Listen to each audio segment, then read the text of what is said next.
Ils en peuvent plus. Sur les urgences. Sur les urgences.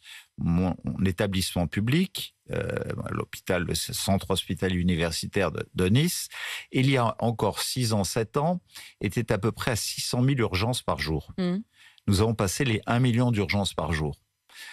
Il n'y a pas plus. Donc le problème, c'est pas le manque de soignants, c'est l'excès de patients. Il y a un manque de soignants par rapport au fait que la médecine soit totalement bousculée dans notre pays parce qu'il y a moins de généralistes.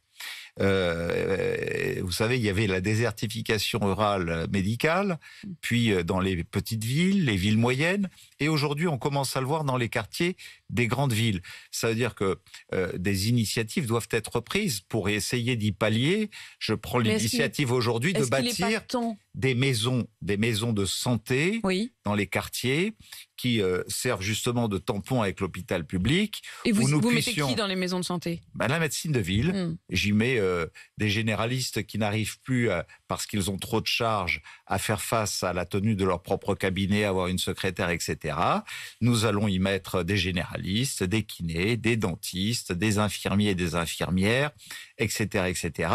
Et ça va détendre les tensions qu'il y a. Est-ce qu'il n'y a pas aussi une question de sous quand même ? C'est-à-dire que quand vous êtes à peine payé pour passer la nuit, de même, à gérer pour tous ces infirmiers, ces infirmières, pour les médecins de garde, est-ce qu'il n'y a quand même pas à un moment un problème de sous ?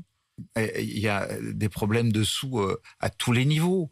On ne peut pas passer son temps à augmenter la fiscalité. Le Ségur a accordé, je crois, en début de carrière pour les infirmiers 280 € de plus et en fin de carrière 550. Sans doute faut-il aller plus loin parce que d'abord il y a un problème de pouvoir d'achat, de respect d'une fonction.